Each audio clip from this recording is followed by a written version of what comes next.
Hello and welcome to today's UK Column News. It's Wednesday the 15th of April, just after 1 o'clock. Your host today, myself, Mike Robinson, and John Shackleton.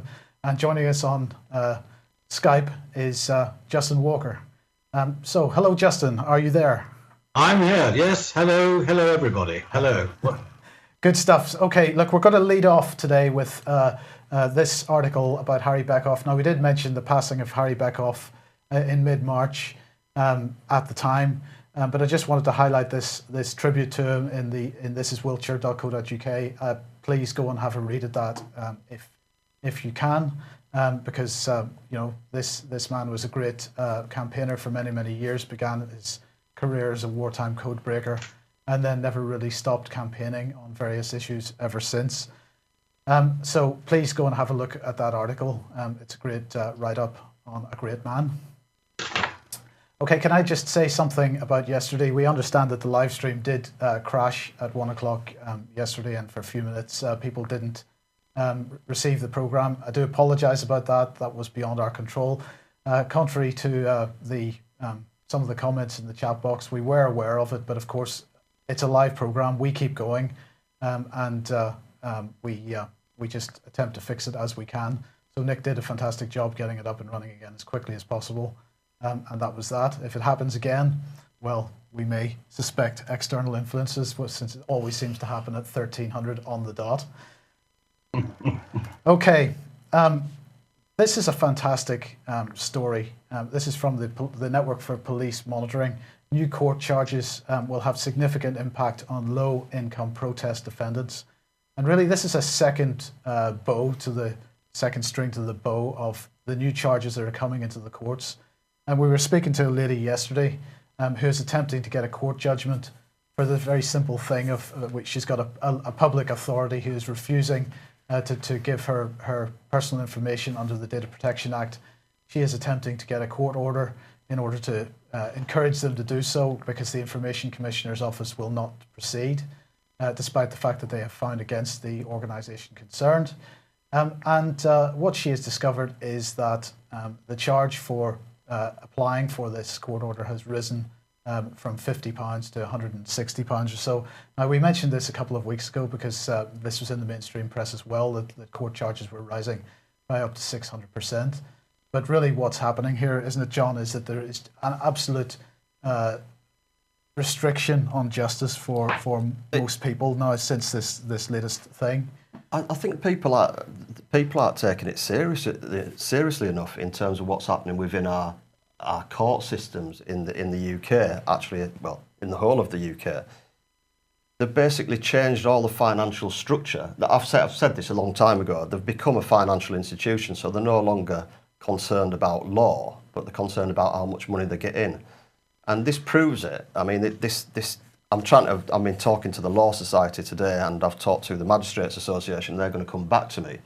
But my concern is that they are acting illegally because it's in a manner they're trying to obtain finances through deception, right, which is illegal. This is it's a long story, and we can't cover it all on this programme because we're out live and we've got a number of areas to cover. But we're doing some digital books now, and we're going to do some stuff in the future to try and help people out.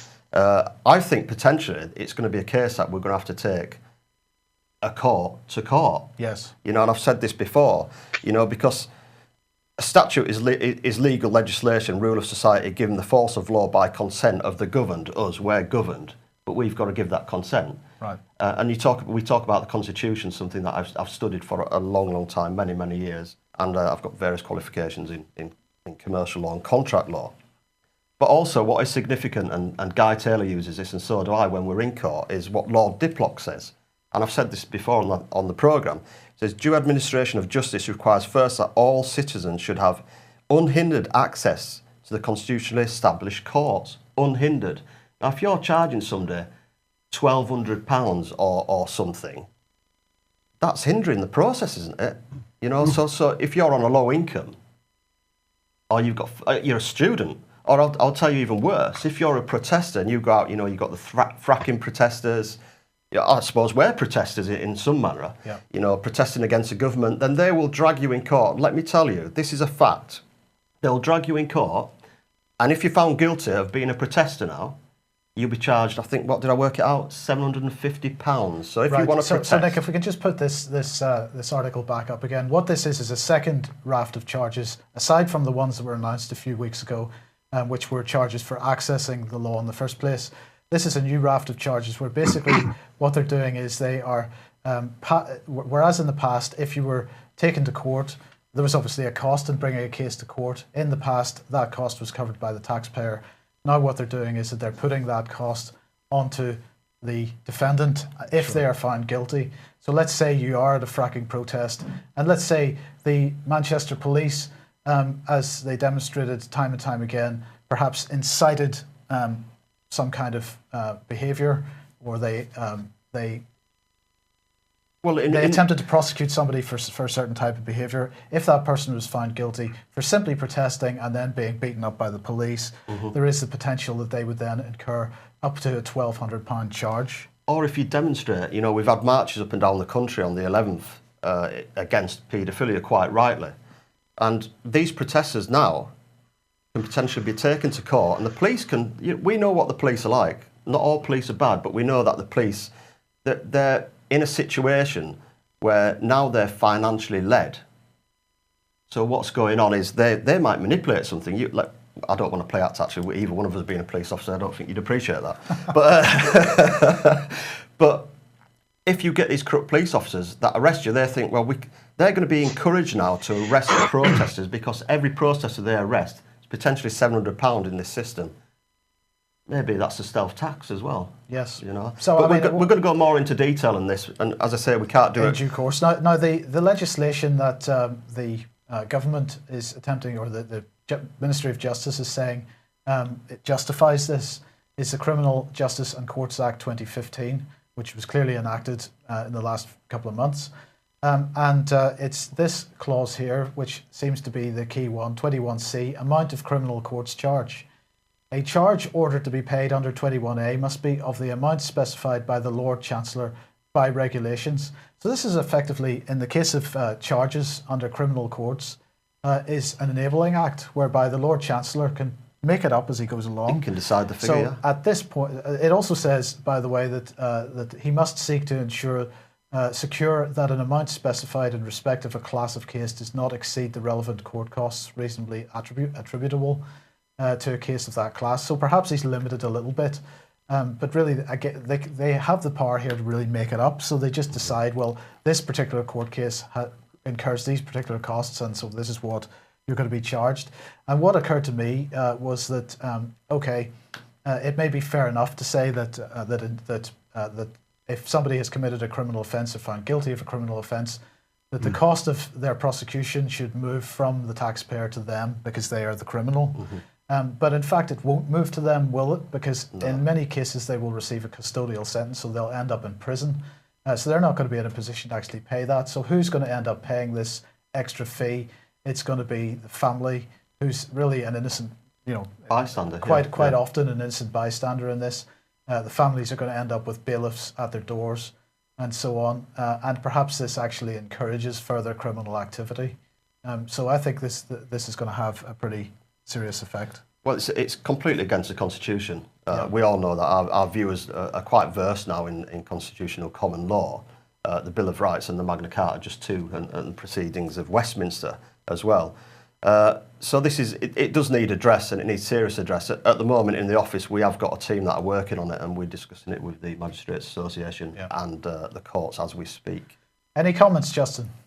I'm just going to simply say once again, having seen that dreadful video up in Manchester of the police acting as corporate bully boys, acting on behalf of the bailiffs and going in there, this is just part of the corporate takeover, and it's simple that money and profit now comes before justice. I'm hoping people will wake up, because as I said last time I was on the show, the whole thing now, we're galloping towards the sort of Orwellian state that they've got planned for us. It's not a case of stepping stones and tiptoeing. They're bloody galloping towards it, and it's in your face. Right, so of course we're heading into an election. You could be forgiven for not realising that we're heading into election because there's almost no campaigning going on. But parties are starting to issue their manifestos at long last within days of the thing happening. And yesterday we had the Tory party, their manifesto called Weak Leadership, a Bogus Economic Plan and a Darker, Less Secure Future, as you can see there. Because everything that these people say every word they use is 180 degrees meaning from the words that they choose. And so I just thought we would have a look at a few of the key items out of this. We talked about their plans for housing yesterday, but I wanted to have a look at some of this. They're going to reform human rights law and our legal system, and what they're going to do, they're basing this on Muslim terrorism, they say, and they're going to scrap the Human Rights Act. Well, you might say that's a good thing, but they're going to introduce a British Bill of Rights, because we don't have a Bill of Rights, Justin, as you very well know. There hasn't been one in place since 1689. No. And this will break the formal link between British courts and the European Court of Human Rights, they say. It's going to make our own Supreme Court the ultimate arbiter of human rights matters in the UK, and they will continue the £375 million modernisation of the court system, reducing delay and frustration for the public. Now, can I just say that there is actually no access to the courts for the public at the moment. If you try to go to your local county court at the moment, if you try to go to your local county court at the moment, you'll find that there is no public access anymore. And we're hearing that in a number of cases, people are actually being refused access to the courts, even to sit in the public gallery. So they're going to scrap the Human Rights Act and introduce a British Bill of Rights. You've got to applaud that, don't you, Justin? Well, I'm just going to say this. To me, you can literally say over the last 50 years, criminals have been running our country. And the first tenet of common law is that the criminal is never allowed to get away with his crime. Now, as far as I'm concerned, when we talk about county courts, we talk about, what we go on magistrates, we talk about everything that Guy and others have exposed. Anything they propose has to be unlawful because they are criminals. So as far as I'm concerned, I'm very simple about this. We literally go back 50 years and let's sort out the good stuff that's been passed from the bad stuff, and common law prevails. So, in my humble opinion, everything we're hearing now proposed by the Conservatives, by Labour, we know bottom line is that these people are traitors, these people are criminals, and in some cases actual paedophiles. And as far as I'm concerned, any proposals coming from them, we can just nullify and say, not on, mate. You guys are going to be arrested and you're going to be answerable to the law. Right, so the next item I just thought, which is a piece of sheer hypocrisy coming out of this thing, was we will protect victims and support the vulnerable. We've already introduced a new victims code and taken steps to protect vulnerable witnesses and victims. And I'm just going to say, if anybody is thinking of voting Conservative, if before you think about casting that vote, you perhaps ask your candidate and just use the words Melanie Shaw and ask them how that fits in with this diatribe of nonsense that's in the Conservative manifesto. I'm very interested to get some feedback on that. Absolutely.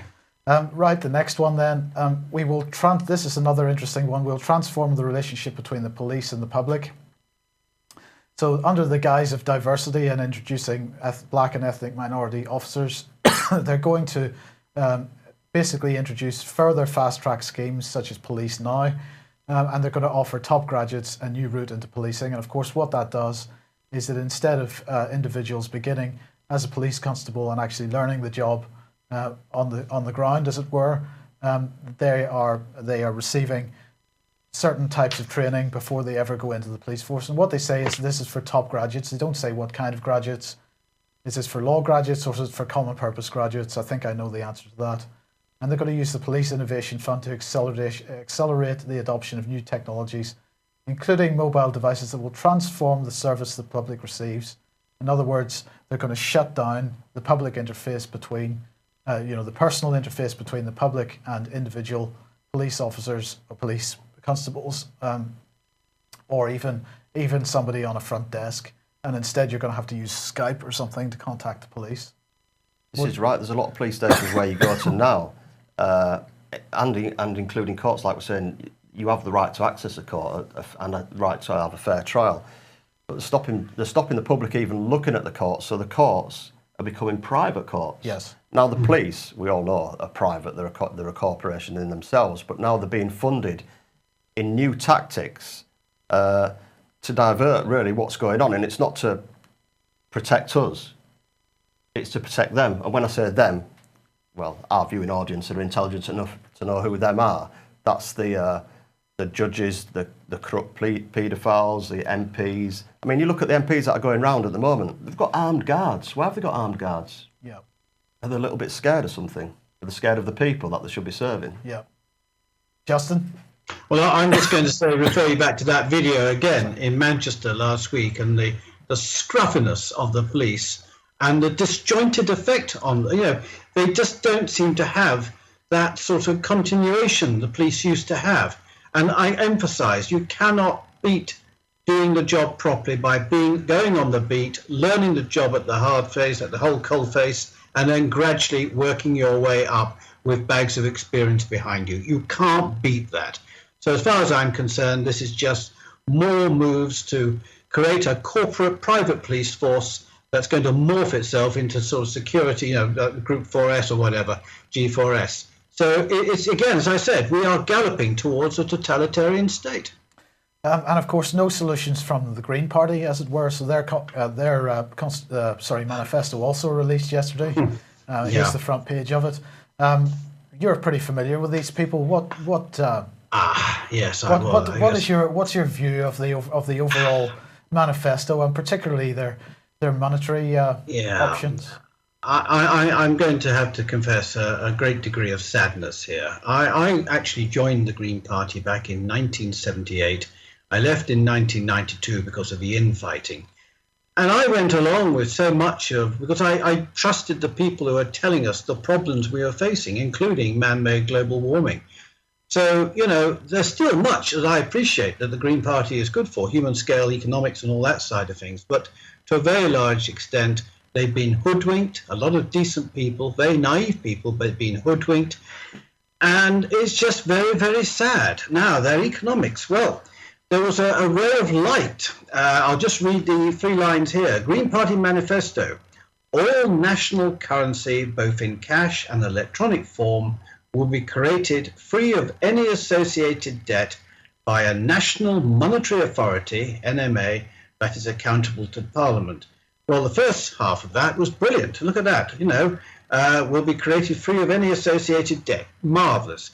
And then they go on to talk about national monetary authority, which mirrors what Positive Money has been saying, and the New Economics Foundation.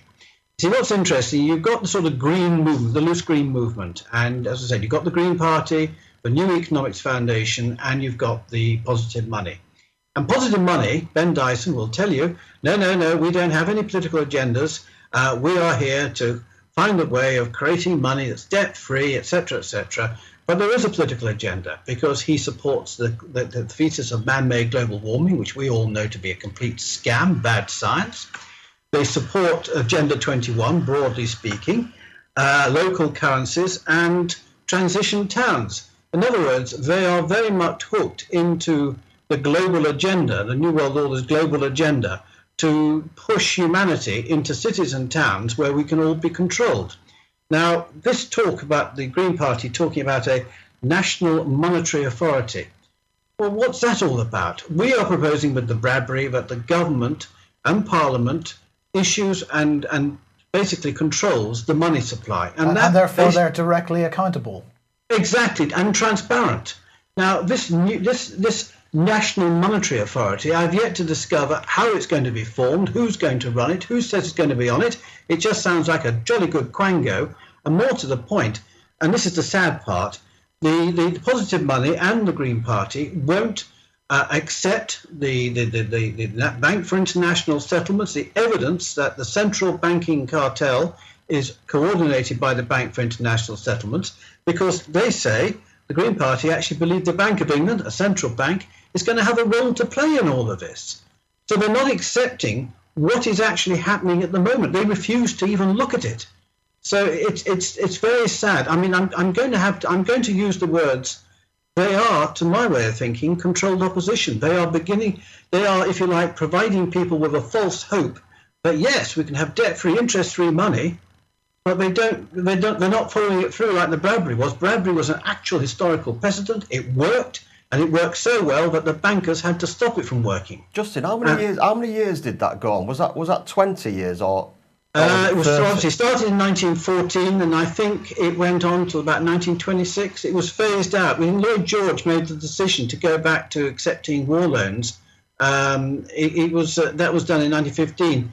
They didn't just cut off the Bradbury pound. It was allowed to gradually phase its way out.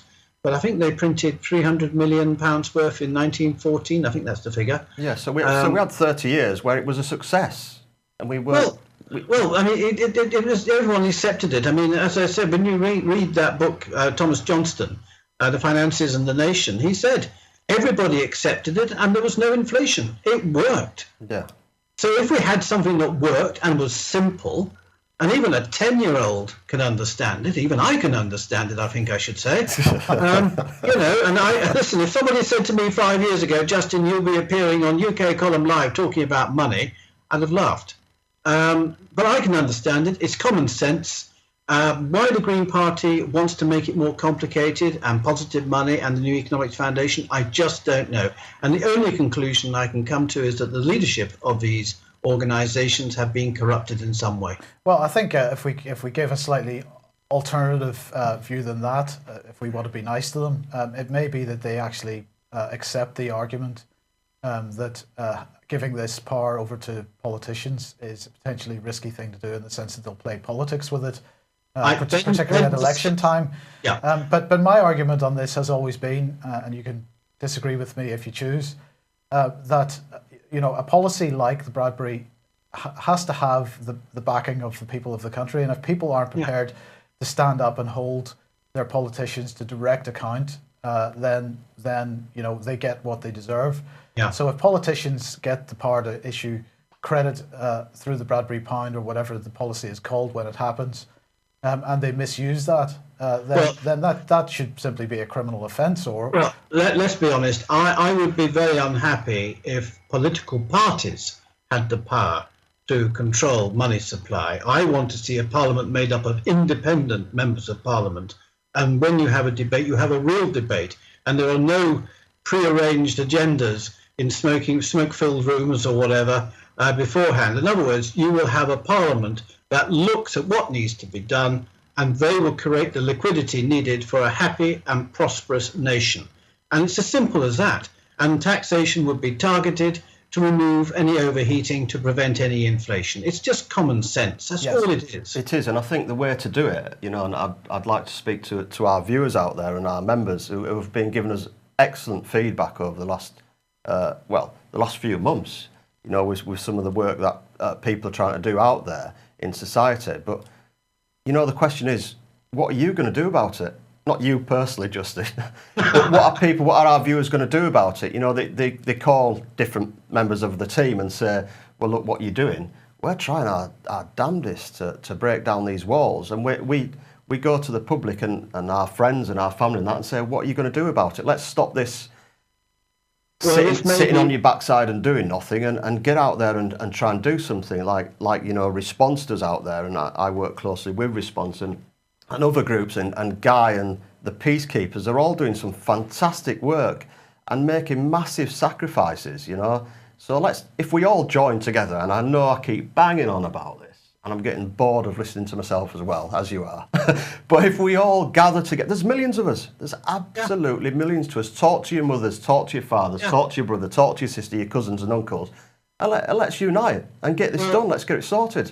Well, that's probably a good opportunity for me to mention the flying columns, because it's absolutely imperative before this general election finishes that we actually go up to some of these wrongdoers and question them about the Bradbury, about the courts and what Guy is finding out. And, let's get the basics out to these people and challenge them and say, look, what are you doing about this? Why are you allowing us? I mean, today in the Daily Telegraph, it said that the interest on our borrowing from the private banks who create money out of thin air and then charge interest on something that doesn't exist, at the moment it's now amounting to £1 billion a week, the interest on something that never actually existed. So you have all these MPs and all these candidates running around say we're going to find 8 billion for the NHS and 4 billion for defence or whatever it is, and we are throwing 52 billion pounds a year away on interest on something that never actually existed in the first place. Well, I think it's actually worse than that, Justin, because the Debt Management Office is rolling much of this debt over. So in fact, this is an increasing situation as time goes on. We're not actually paying the debt down. They're talking about reducing the deficit, and they're going to do that through austerity and potentially tax increases. But they focus on the deficit and they never talk about the debt. And so they're rolling over the debt, and it keeps rolling over, and it keeps increasing year on year. And we're just building up a hellish situation for the next generation. And the bankers as well. Look at the bankers. None of them have been put in prison for money laundering. And we all know. I think everybody that watches this programme, including ourselves in the office and yourself, Justin, we all know the banks are money laundering, don't we? We do. Yeah. Can I just say this is a very important. This came on the news today. I got it from America. The 6 too big to fail banks in the US have $278 trillion of exposure to derivatives. And they're talking about this being the debt bomb that's ready to explode. Now, we know that the powers that be are engineering a big collapse. And I do want to emphasize this point. If there is a sudden collapse, an electronic Bradbury can support the whole lawful British economy in a matter of seconds. It took 2 days in 1914 to get the Bradbury pound in position. Today, electronically, we can have the Bradbury pound in position in a matter of seconds to support the entire lawful British economy. Couldn't agree more. Right, we're just going to finish off with Justin now, but I just wanted to highlight this article on the Inquiring Minds website because it relates to what we've just been talking about. Green Party leaders expose themselves as cards puppets, frightened to challenge the banking elite head-on. Encourage everybody to go and have a look at that one. Justin, thank you very much for joining us. And, thank you for having me again. Hopefully we'll see you again next week, maybe, or the week after. Yeah, we'll certainly manage to find some way of doing it. No problem. Okay, wonderful. Okay, now yesterday afternoon, I spoke to Mark Anderson from American Free Press. He's in the United States. We covered a whole range of different, a few different subjects, but we began with talking about the US presidential election, which of course, people are declaring themselves as candidates at this stage. And unlike here, they seem to be campaigning for a lot longer. So this is what Mark had to say. Welcome, Mark. How are you doing? Very well, bro. Very well, Mike. Yeah, I know I've been away for 2 weeks, but come on. I wanted to call you Brian. I'm already programmed, but it's great to be here for American Free Press to help you decipher these blizzards of headlines each day that we're inundated with. So great to be here. It's moving along pretty quickly. And of course, the thing which is moving along very quickly now is the announcements of people running for the presidential election in 2016.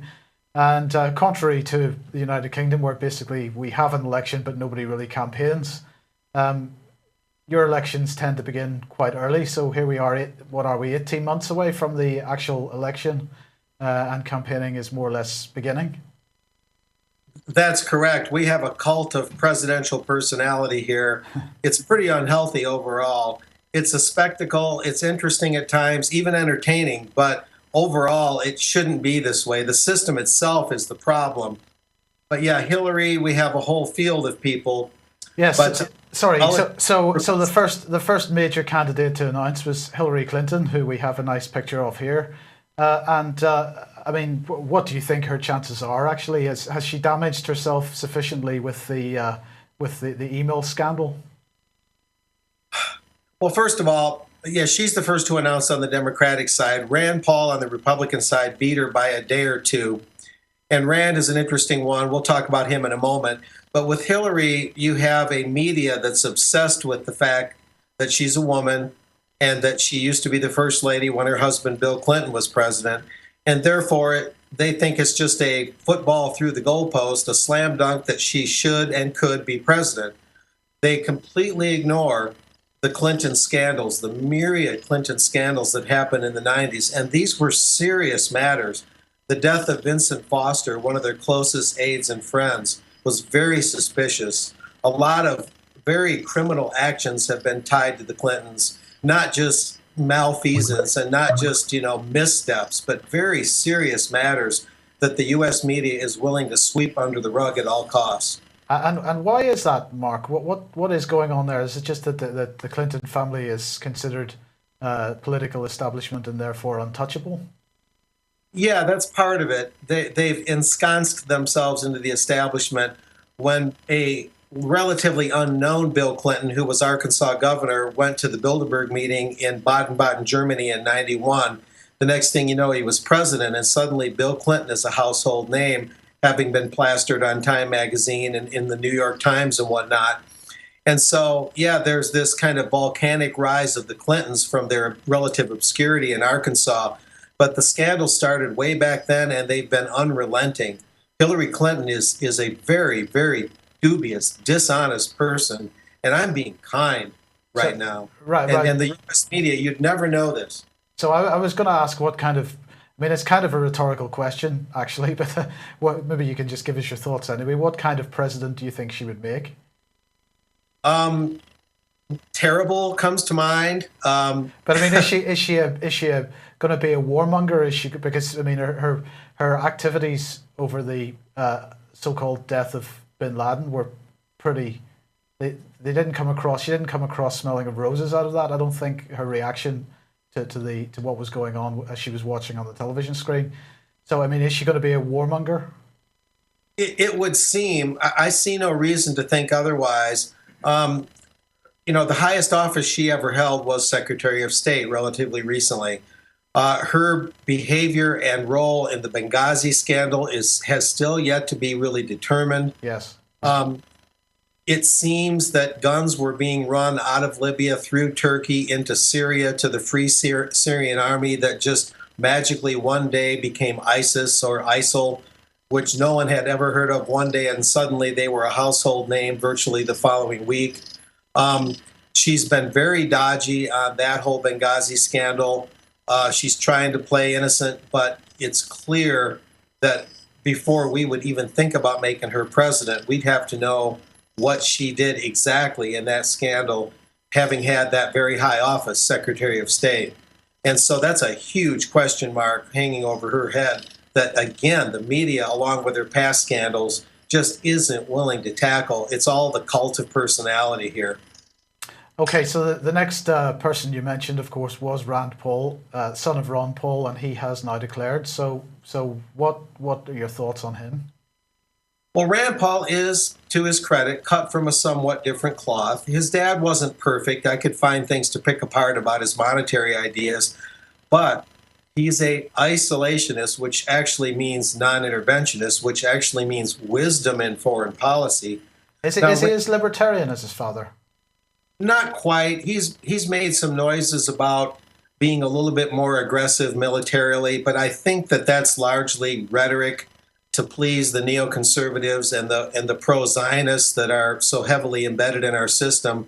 He has to be able to pass the smell test, so he sounds a little bit more hawkish on the surface. But I think that he's a lot like his father, but not completely.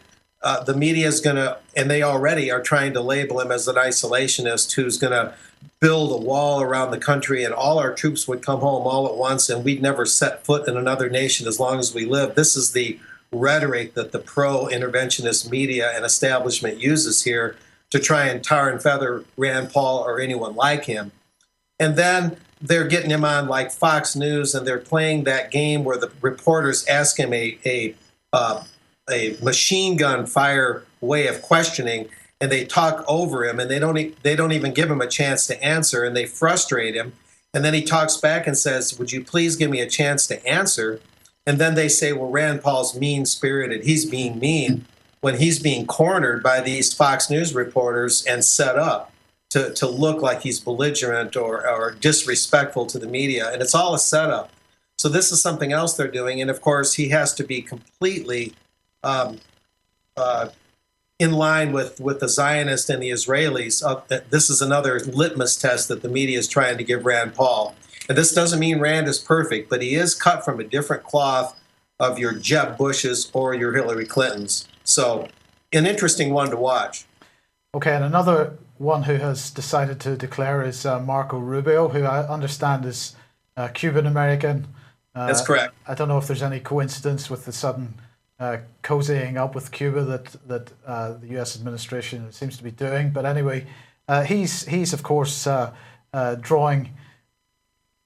Well, this headline, for example, saying perplexes. They're talking about his campaign logo, and they're focusing on the silly little United States that's sitting above the I. But of much more interest, of course, on his campaign logo is his catchphrase, which is a new American century, which of course everybody is going to associate with the think tank, the Project for a New American Century, which of course, as we know, is utterly neoconservative and absolutely not non-interventionist, as interventionist as it can get, really. And that's correct. So I mean, do you have any thoughts on this guy? I mean, he is a junior senator, so you're calling him a freshman. But I mean, what are his chances? Is he really there as cannon fodder, or has he got a serious bid to make? He's a little bit of a harder read than the power-grabbing Hillary Clinton or the reasonably principled Rand Paul. I think part of this, and it's a little early to confirm this, is just to clutter the field to make it harder for Rand Paul to stick out amongst the Senate Republicans throwing their hat in the ring for presidency. You also have the Texas senator, another one that's barely been in the Senate, Ted Cruz. And that's one general thing I'll mention real quick is Rand Paul, Marco Rubio, and Ted Cruz.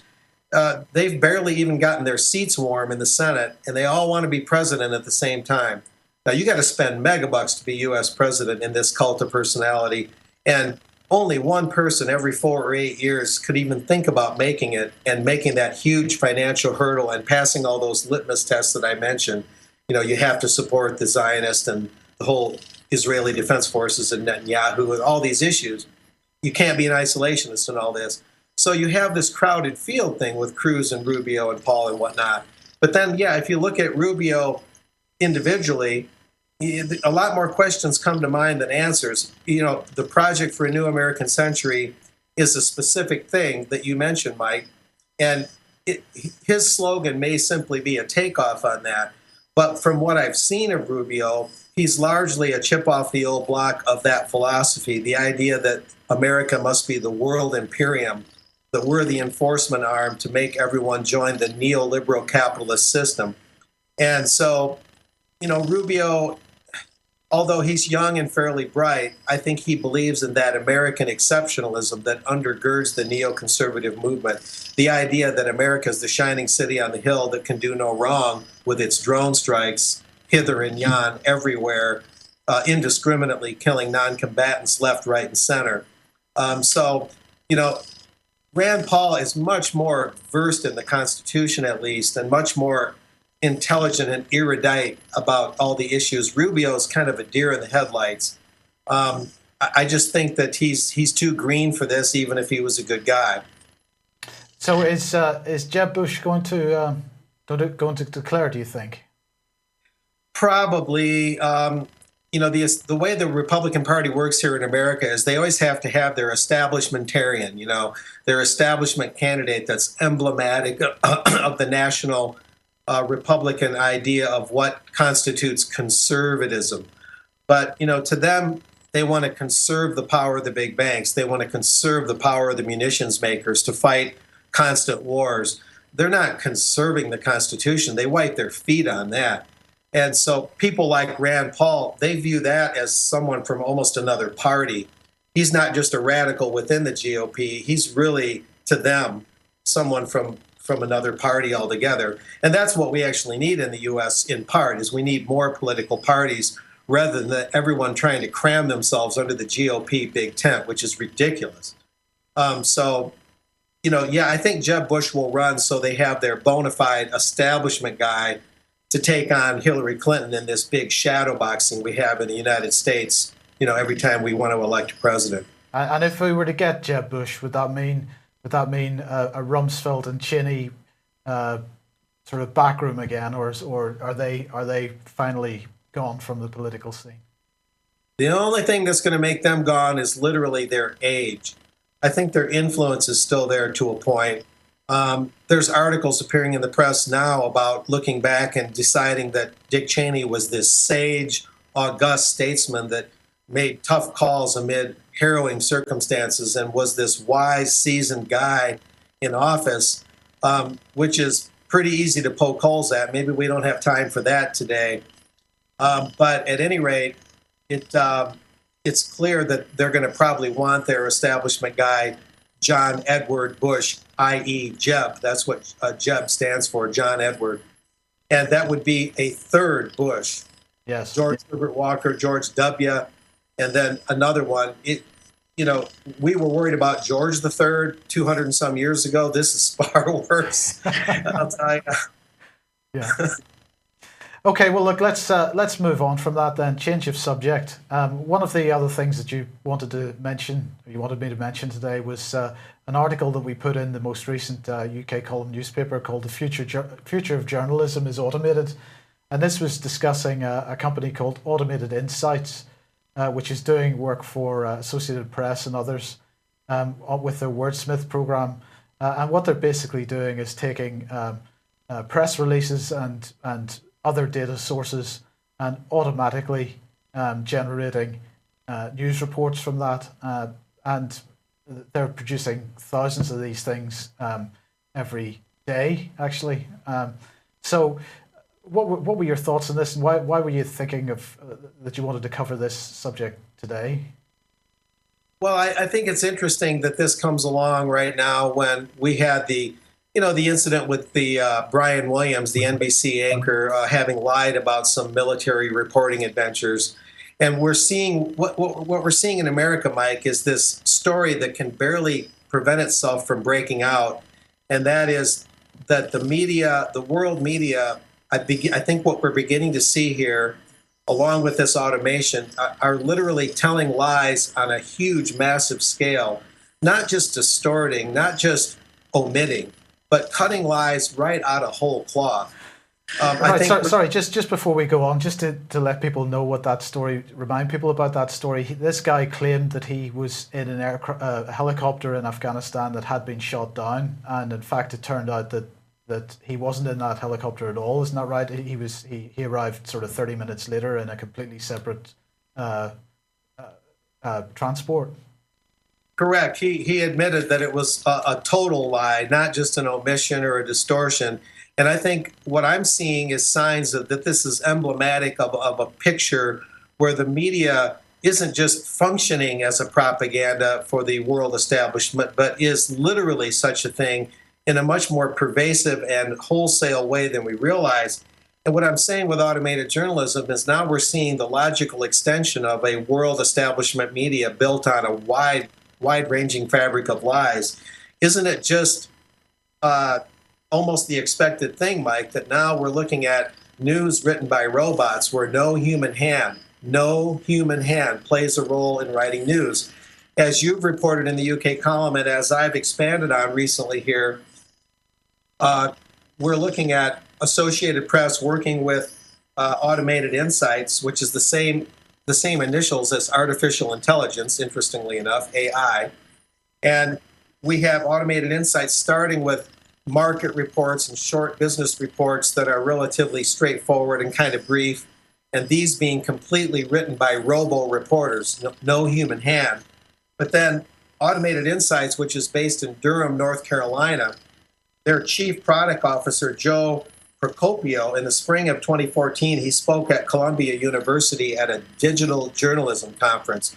And Columbia University, as many people know, has a big journalism school there. They have for a long time.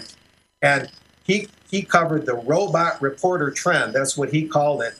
And he said, the 4 years of work I've done created over 100 million automated stories via Automated Insights. So in four years, he's worked at creating 100 million automated stories where no human hand played a role. So, I mean, obviously, human journalists, as dumbed down as they've become and as following the sort of editorial, they don't step outside the box, as it were.